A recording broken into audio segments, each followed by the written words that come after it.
Here's the thing. If a child is struggling in school, if their behavior is out of control, if they are not performing academically, if they are acting out behaviorally, if they are dysregulated emotionally, teachers and staff at the school are often frustrated by that. They want it to be fixed, they want it to change, they want it to improve. But the reality is, what's often missed is that there's a root cause to that type of issue at school. There's a reason why the child isn't doing their work. There's a reason why the child is not following directions. There's a reason why the child is fighting with their peers in the classroom. There's always a root cause.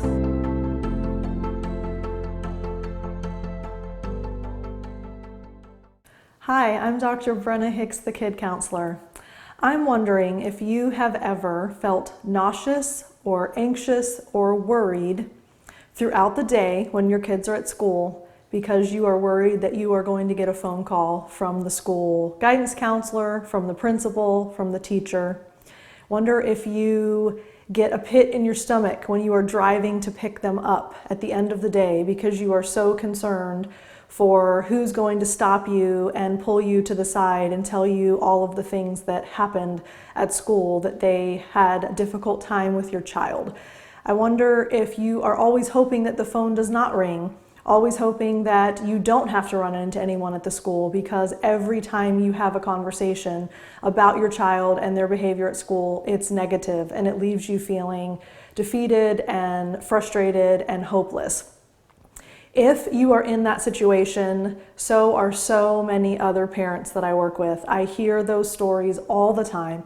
Parents say those things to me on a very frequent basis, and it's gotten to a point where they don't even want to have their child at the school because they feel that it's such a negative interaction for the child in the school environment when things have gotten to that point. One of my roles as a play therapist and as a child therapist is that I often am asked to advocate on behalf of the child, on behalf of the family. And the parents request that I liaison to a degree between the school and the teachers and the principal and the child. So I've been through that journey and through a lot of trial and error, through a lot of ups and downs and giving things a shot and seeing if it works. I have found what I believe to be a really helpful solution to helping your child succeed in the school environment and helping the staff at the school know how to best handle and effectively deal with struggles in behavior at school. Because here's the thing, if a child is struggling in school, if their behavior is out of control, if they are not performing academically, if they are acting out behaviorally, if they are dysregulated emotionally, teachers and staff at the school are often frustrated by that. They want it to be fixed, they want it to change, they want it to improve. But the reality is, what's often missed is that there's a root cause to that type of issue at school. There's a reason why the child isn't doing their work. There's a reason why the child is not following directions. There's a reason why the child is fighting with their peers in the classroom. There's always a root cause. So often the teachers and the staff miss it. They're frustrated by the behavior, understandably, and they don't understand we have to figure out what's driving that type of issue at school.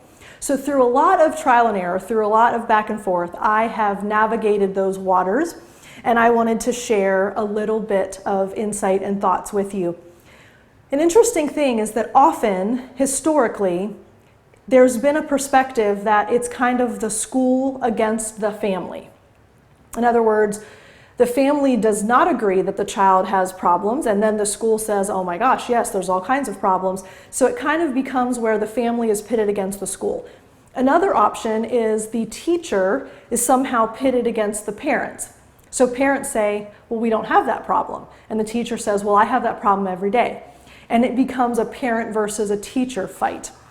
And what I have found, and what I want to share with you today, is you can become the advocate and create a partnership.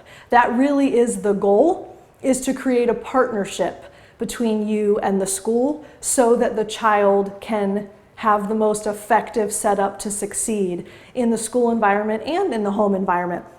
So I wanted to give you some step-by-step thoughts, step-by-step tips on what you can do if you are struggling to handle the interactions with your child's school, the teachers, the principals, the guidance counselors. If you are in that place where so many parents are, where every day is a battle at school and every day notes are sent home, every day there are frowny faces and red on the color charts, and they weren't able to go to recess because of all these things that happened. I wanted to share some thoughts and some tips of what I've found is very effective in dealing with those kinds of scenarios. So first and foremost, you want to make sure that there is not a contentious relationship. You want it to be a collaboration.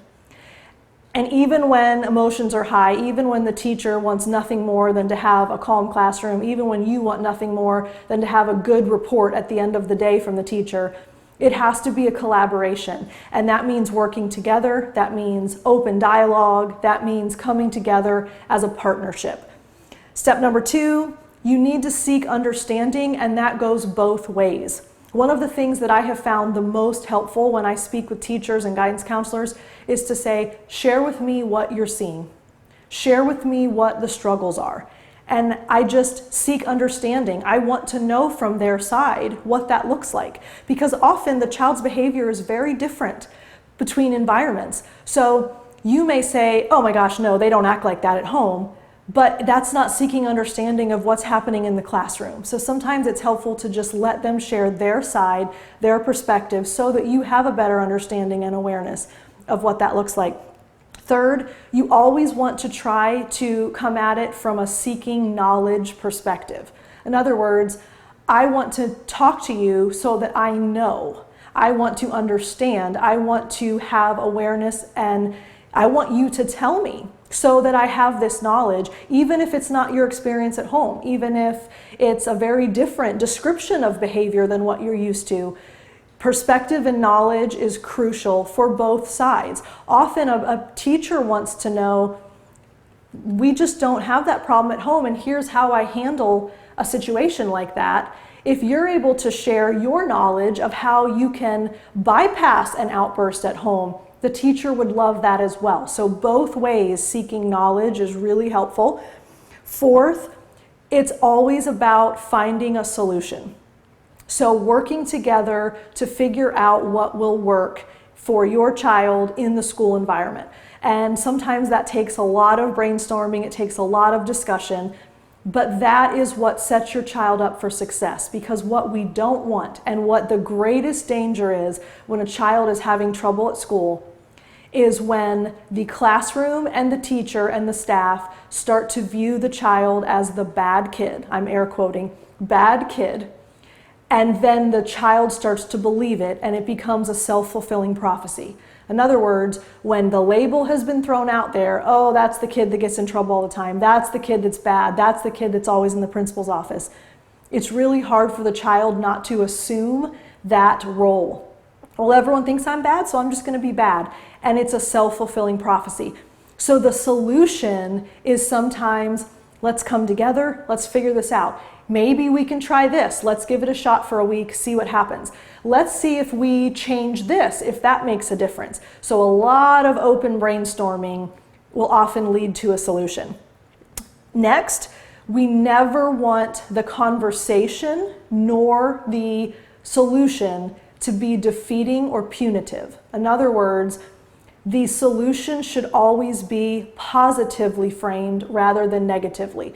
So what that might look like is, if you choose to complete all of your work for today, you choose to have an extra 5 minutes of recess. If you choose not to complete your work, you choose to have the normal amount of recess.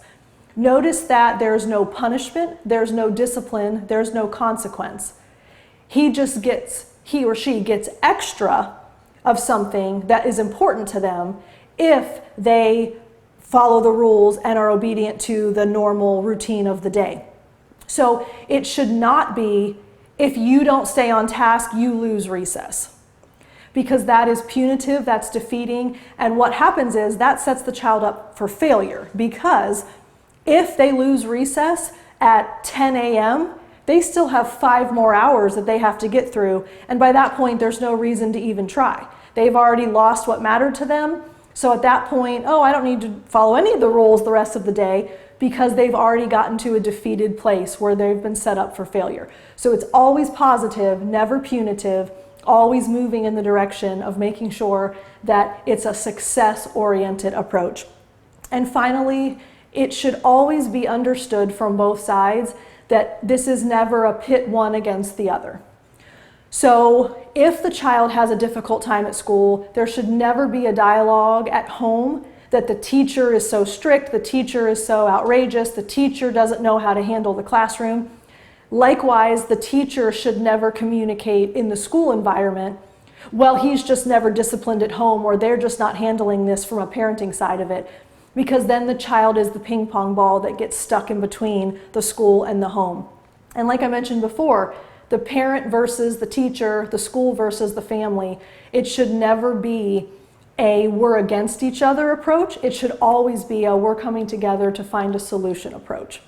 So those are the step-by-steps. Before I unleash you to tackle this in your schools, I wanted to share a couple of mistakes and a couple of pitfalls that a lot of parents find themselves in this scenario, because so many of our kids have either been kicked out of schools, they've been suspended from schools, they've been given referral after referral, and they're on the verge of getting expelled. So many of our kids that we work with at the center are in this situation. So we face this all the time. We come alongside parents and we help them navigate this school type of situation. And so these are the pitfalls and the obstacles that I see for a lot of parents in this scenario. It's really easy to blame. It's easy to blame lack of teacher training. It's easy to blame, they just don't understand my child. It's easy to blame, well, they're just not being accommodating. It's easy to find fault and blame with someone else. That is never helpful. It always takes everybody to get along. When I was little, I don't know if I've shared this with you before, but when I was little, when my brother and I would fight, he's 3 years younger than me, and we would get in an argument, or we would both want the ball and neither one of us would give in, and we'd go running to mom or dad. One of my mom's consistent phrases that she said to me was, it takes 2 to fight and it takes 2 to get along. And at the time, I remember thinking, it was his fault. What do you mean it takes 2? I did nothing. And that was so frustrating to me when I was young. And as an adult now, I'm so much more aware of that. It takes 2 to get along, just like it takes 2 to not get along. And so there should never be a blame of it's this person's fault. It's going to take everybody coming together and collaboratively working to make this right and to fix this issue. So I know it's so hard. That's human nature. We always want to find fault somewhere else. Try as much as possible to recognize and catch yourself. If you're passing blame, recognize that that's only getting in the way, and use some of these tips that I shared with you. Second pitfall is making excuses for the child's behavior. Teachers, my husband's family, it's a whole family full of teachers for many generations, and one of their greatest frustrations is when they allege that parents just make excuses for what goes on in the classroom instead of saying, that's definitely something that needs to be worked on. Let's figure that out. And we don't want to be in that role where we're just excusing away behavior, because perspective is reality. And so if the teacher feels, and their perspective is, that whatever that behavior is disruptive, even if it's not disruptive at home, it still is disruptive to the teacher in the classroom environment. So it's easy to make excuses and say, well, that's not really a big deal. That's just something that, he does. It's helpful to recognize that that excuse making is also a hindrance. And finally, avoidance. Often parents will say, I've gotten to a point where I don't respond to the teacher's emails. I don't acknowledge the papers that get sent home. I don't answer the phone when they call. And there's an avoidance of dealing with the situation. Again, it only gets in the way. So know that you are part of the solution as soon as you decide that you are going to be the catalyst for change. That's where we fall as parents all the time. We recognize there's an issue that needs to be addressed, and we are the person that decides to create change in the home.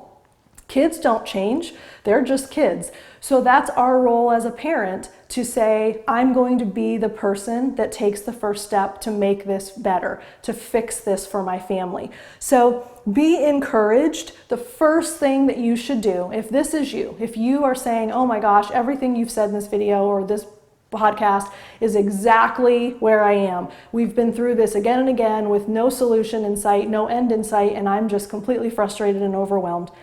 The first step is schedule a meeting with whoever needs to be there. If it's just the teacher, that'll work. If it's the teacher and the guidance counselor, if the principal needs to be involved, if the staff need to be there, whoever is a part of your child's life, whoever is part of the school environment that your child is in, involve them in that process. Schedule the meeting, very first thing that you should do, and know that you need to be honest, know that you need to be transparent. One thing I found is that when teachers and staff at the school just hear the words, we know that it's an issue and we're working on it, that gives everybody hope.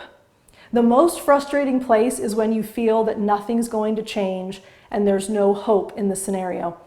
If you just say to a teacher, I realize this is an issue and we're going to work on it and figure it out, that gives everybody in the scenario hope that things can get better. So be transparent, be honest, be open, and admit that you need to work together. That's the big piece, is everybody needs to come together. It takes a village to raise a child, right? So when there's a struggle at school, everybody involved is a piece of the solution. And this is something that I've always remembered, something that's always in the back of my mind. Kids are with their teacher most often more than they are with their family on a school day, as far as hours in the day go. So we are parents, we are the people that are responsible for their food and their shelter and everything that they need. But teachers and people at school are so influential and instrumental in our child's life and in their well-being and in their emotional and mental and psychological success. So it makes sense that we have to partner with them, come alongside them. They are a huge piece of our children's lives. And sometimes that gets lost. We feel like we're the parent and we're in charge. But my son is with his teacher 7 hours a day. So that's a really long time to be with somebody if you're not all collaboratively on the same page and you're not all working toward the same goal. So if this is something that has just started this year, maybe 2020 has been the year that all of a sudden all kinds of stuff came out in the school environment and you're just completely caught off guard. Or maybe every year since your child started school, there have been issues with their behavior or their academic performance or their ability to focus and stay on task and complete their work. Maybe you're new to this, maybe this is a long-standing issue, but either way, you can change the circumstances. You can be the voice that says, we're going to figure this out, we're going to tackle this and make this better, and your child will benefit from that decision. So parents and teachers, you're all in the same boat. You all just want your child to be well-adjusted and happy. And whether that's in the classroom, in the home environment, on the baseball team, in the swimming pool, wherever your child is and wherever they spend time, we all want them to be regulated and happy and thriving. And so everybody is working toward those goals. So it's a matter of coming together and deciding to do it as a team rather than trying to do it independently. And kids are always better when parents and teachers work together. So I hope that encourages you. I hope that if you are struggling with your child's behavior at school, that you can take some of these tips, you can schedule that meeting, and you can work toward the healing and the change that can come. Please, however you're seeing or hearing this, podcast, video, blog, whatever method you use to find this information, please ask questions, leave comments, share your stories. I would love to hear what happens after you tackle some of these issues in the school system. Don't forget, if you have not already, download my podcast. Make sure that you're subscribed to my newsletter on thekidcounselor.com so that you're always aware of everything that I'm putting out for you. Quick reminder, my new book is available on Amazon, Device Detox. If your kids are on screens a lot, especially as of 2020 when they were stuck inside for all those hours a day, Device Detox, a solution for getting your kids to a healthy amount of screens without the tantrums and creating happier kids. Available on Amazon in ebook and in printed book. So check that out if you have kids who are spending a lot of time on screens. If you have kids that are struggling in school, know that there is hope. Know that you can get through it, and know that with a few things in a meeting, things can be totally different for your kids at school and at home. Thanks so much for being a part of the Kid Counselor family and the Play Therapy Parenting family. I will talk to you again soon. Bye.